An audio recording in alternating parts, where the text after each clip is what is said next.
Et on va retrouver Émilie Montechaud, notre camarade de François Picardie, qui nous présente une association unique en France. Ouais, une fondation même pour Nathalie qui est fan du Made in France. C'est vraiment une fondation unique en France et dans le monde. Vous connaissez sûrement Médecins sans frontières qui intervient sur les lieux de guerre pour soigner les gens. Et bien là, c'est les architectes de l'urgence qui, eux, interviennent sur des lieux où il y a eu des catastrophes naturelles, où tous les bâtiments ont été détruits. Eux, ils viennent aider à la reconstruction et ils viennent aider à abriter ces gens pendant qu'ils sont sans toit. Je vous propose de découvrir cette association, cette fondation exceptionnelle.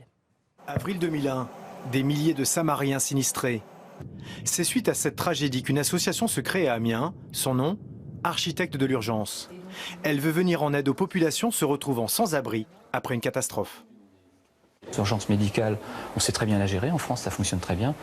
Par contre l'urgence du logement, à savoir reloger les gens, c'est pas facile. C'est géré un petit peu difficilement et nous, à ce niveau-là, au niveau de l'association des architectes de l'urgence, on a bien compris qu'il y avait un manque et on essaie d'aider les sinistrés dans la mesure de nos possibilités. L'association est aujourd'hui une fondation reconnue d'utilité publique. Son siège est toujours à Amiens, mais son rayonnement est international. On est obligé de tout intégrer. À la fois la conception, ici on a des ingénieurs, des architectes, on travaille sur la conception des bâtiments, on travaille sur l'écriture des programmes, sur les levées de financement, on prend les ouvriers qui sont sur place, on forme les gens sur place, on achète des matériaux de construction, et ces matériaux de construction on les met en œuvre et on construit et on fait du définitif. Et donc cette manière de travailler, c'est pas le métier de tout le monde.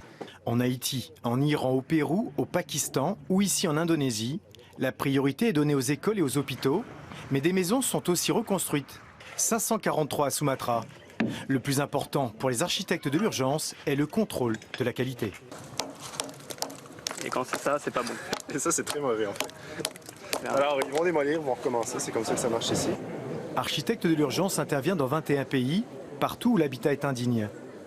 Nous sommes à Montreuil, dans un squat. 173 Maliens vivent ici. L'idée est de sécuriser l'endroit tout en leur apportant un minimum de confort. La mairie de Montreuil demande à la fondation d'intervenir pour éviter un drame.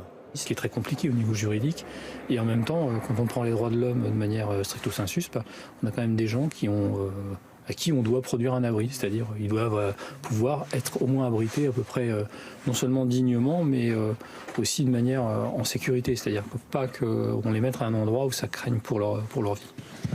Sauver des vies, soulager la douleur, juste un rêve d'enfant devenu réalité. Moi, j'ai mes parents qui ont été récupérés par la Croix-Rouge et le CICR à des moments différents de leur existence.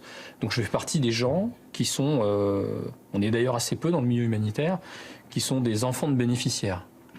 Donc ce que je suis en train de faire, c'est, bon, je renvoie un peu l'ascenseur, c'est-à-dire on a aidé ma famille, donc c'est un peu normal qu'on contribue à ça. Voilà, ça va pas plus loin. Et vous l'avez vu dans tout le reportage, Patrick Coulombel, le président de la Fondation, est avec nous sur ce plateau. Bonjour Patrick, bienvenue dans Midi en France. Bonjour. Alors, non seulement vous intervenez sur les théâtres pour reconstruire, mais aussi pour abriter en fait. Nous, ce qui est important, c'est d'aider les gens qui sont en difficulté. Alors, dans le monde entier, après une catastrophe essentiellement, ça arrive aussi après des guerres. Et pour ça, on fait des tentes, mais on n'aime pas les tentes à vrai dire. On va voir comment se monte cette tente. C'est assez rapide, on va le voir en accéléré. Combien de temps ça met? Est-ce que c'est facile de construire cette tente? Globalement, 4 personnes y mettent 1h30 maximum. Et c'est une tente qui est capable de tenir quand même pendant, on garantit ça quasiment 3 ans, ce qui est énorme. C'est donc des tentes qui tiennent au feu, c'est des tentes qui ont une tenue aux UV. Ce sont des tentes qui sont susceptibles d'être emmenées dans un sac qui passe en soute dans un avion. Elles ne sont pas trop lourdes aussi. Et l'idée, c'est de reconstruire derrière. Pendant le temps où les gens sont dans les tentes, on reconstruit en dur pour éviter les abris, ce qu'on appelle les shelters, c'est-à-dire un peu les cabanes comme vous les avez vues à Calais ou dans toutes les scènes de catastrophe où on voit des cabanes qui sont pas bien belles. Nous, on essaie de travailler sur des choses en dur, définitives derrière ça. Donc ça, c'est un outil, ces tentes, de manière à pouvoir ensuite loger des gens vraiment bien dans des choses qui sont pérennes. Et puis aussi, économiquement, c'est intéressant parce qu'une tente comme ça coûte quand même aux alentours de 600 €. Et vous teniez qu'elles soient fabriquées entièrement en France. Alors c'est important de le elles dire. sont plus que ça. C'est non seulement fabriqué en France, mais on essaie de le faire dans la région, parce qu'on s'est dit aussi Dans les que Hauts-de-France. en Picardie, dans le nord de la France, j'ai du mal à le dire les Hauts-de-France. J'ai du mal, j'y arrive pas. On va y arriver, J'arrive on va y pas, arriver avant la fin de l'émission. Il faut que je travaille, je sais, mais bon, toujours est-il, on essaie de faire travailler des entreprises locales. Donc il y a beaucoup de gens du Nord-Pas-de-Calais qui travaillent là-dessus. Et chez nous ici, dans la Somme à côté, je sais pas, parce que je suis dans l'Aisne, Oui, c'est ça pas pareil. va, on est sur toute la Picardie. Vous Donc on essaie vraiment de faire travailler des gens en local, parce qu'on pense que c'est important. Et en plus, il y a de la haute technicité ici.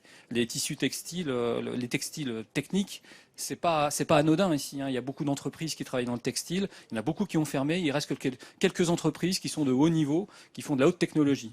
On est dans la région du textile et à Roubaix, effectivement, il y a un centre de technologique au niveau du textile. On est partenaire avec eux. Dans les Hauts-de-France. On est partenaire avec eux, bien sûr. Et vous intervenez dans le monde entier. Comment ça se passe? C'est les États qui viennent vous chercher ou alors c'est vous qui vous proposez déplacez spontanément? Généralement, on travaille surtout quand il y a des carences des États. Donc, aussitôt qu'un pays fait appel à l'aide internationale, qu'il n'est pas capable de gérer une crise, il fait appel à l'aide internationale. Et si c'est dans des métiers qui sont les nôtres, et notamment sur les problématiques de construction, on intervient, on envoie du monde, on lève des fonds. Parce que c'est important d'avoir de l'argent. Aujourd'hui, chroniquement, on a des problèmes d'argent. C'est-à-dire que construire une école, ça coûte, pour vous donner des ordres d'idées, construire une école, c'est à peu près 50 000 € lorsque vous êtes aujourd'hui en Indonésie ou aux Philippines, c'est à peu près l'ordre d'idée. Haïti, c'est plus cher. On est beaucoup plus cher parce qu'on est près des États-Unis. Il y a vraiment un enclavement, donc c'est très compliqué. C'est 150, 200 000 €. On ne sait pas faire en dessous. Donc c'est des sommes qui sont importantes. Donc quand vous voulez mettre des enfants dignement dans des classes, des salles de classe qui soient correctes, il faut des moyens. Et sur les infrastructures de santé, c'est pareil. On fait du dur, on fait du pérenne, on fait des choses qui sont parasismiques, paracycloniques. Donc on est confronté aux vraies problématiques qui sont celles de la vraie vie de tous les jours. C'est-à-dire que les gens, on va leur construire quelque chose qui va être pour du long terme. Merci Patrick, vraiment on vous félicite. Nous sommes très sensibles à ce que vous faites, sachez-le. Et ceux qui nous regardent également. J'en profite Patrick pour vous dire que nous aussi, nous avons nos architectes de l'urgence parce que quand on arrive à Saint-Quentin et dans les 200 destinations que nous avons déjà faites, les équipes de production sont passées avant et installent ce village de tentes, ce village de tentes que vous découvrez à l'image. C'est notre village à nous. Fait un petit peu dans l'urgence, c'est vrai, parce qu'on doit se déplacer évidemment chaque semaine. Comment vous le trouvez, notre village de tentes, Patrick? Vous qui êtes un spécialiste, c'est bien fait quand même. Alors moi j'aime bien les tentes parce que j'ai pas le choix. Elles sont moins techniques, je suis un peu comme vous et il manque quand même 2 fenêtres, mais bon ça c'est un détail. Oh mais pas besoin, vous savez, nous les images de la région elles sont dans nos têtes et les images qu'on vous propose évidemment à l'écran, donc les fenêtres sont là. Et puis on est dans une région où il pleut jamais, donc parfois c'est même pas franchement utile. On pourrait faire des choses beaucoup plus aérées. C'est ce que je veux dire. Oui, merci Patrick. On l'a noté depuis qu'on est là. Pas une goutte de pluie. En Picardie, pas une goutte.